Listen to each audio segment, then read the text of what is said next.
Ismail Haniyeh, leader politico di Hamas, è stato ucciso a Teheran durante un raid israeliano contro la sua residenza. Haniyeh, che aveva 61 anni, era capo dell'ufficio politico di Hamas dal 2017.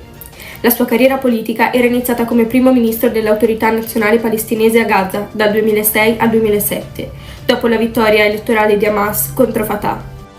Nato nel 1962 nel campo profughi di Shati, Haniyeh ha vissuto le difficoltà della vita palestinese e il conflitto con Israele, avvicinandosi in gioventù ai movimenti islamici come Fratelli Musulmani e poi Hamas. Arrestato e deportato dagli israeliani negli anni 80 e 90, tornò a Gaza, dove la sua ascesa politica interna di Hamas fu lenta ma costante.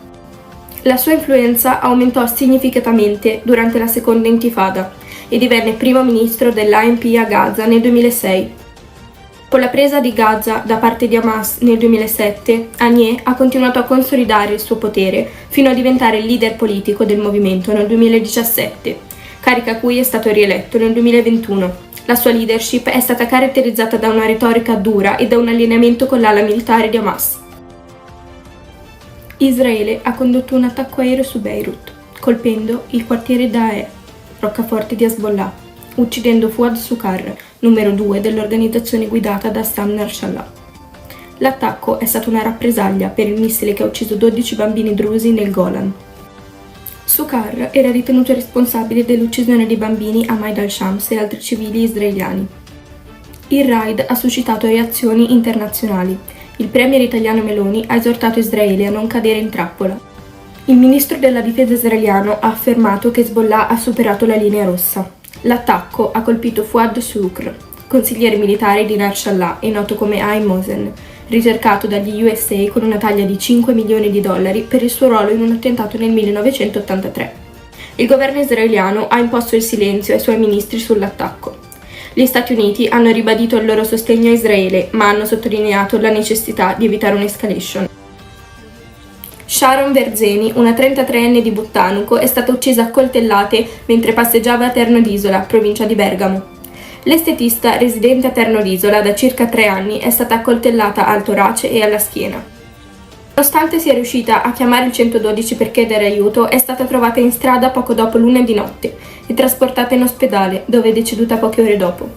La stessa Sharon ha avvertito i soccorsi dicendo «Aiuto, aiuto, mi hanno accoltellato, sono a Terno d'Isola». La sua posizione è stata rintracciata grazie alla chiamata e all'aiuto di alcuni passanti. Gli investigatori escludono il coinvolgimento del compagno, che a quell'ora era a casa, e stanno considerando se l'aggressione sia stata opera di un conoscente o di un estraneo incontrato per caso.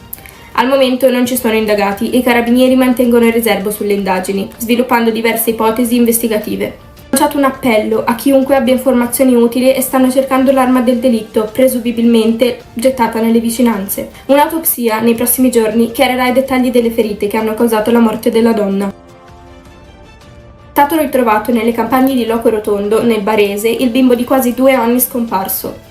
Domenico è stato ritrovato a circa 5 km da casa sua, dopo essere scomparso per circa 8 ore.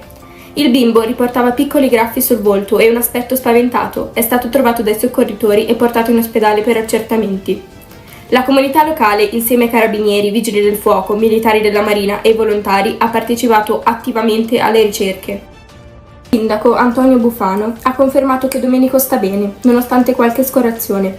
L'intero paese ha vissuto un pomeriggio di intensa apprensione e mobilitazione per ritrovare il bambino, inizialmente scomparso mentre stava giocando.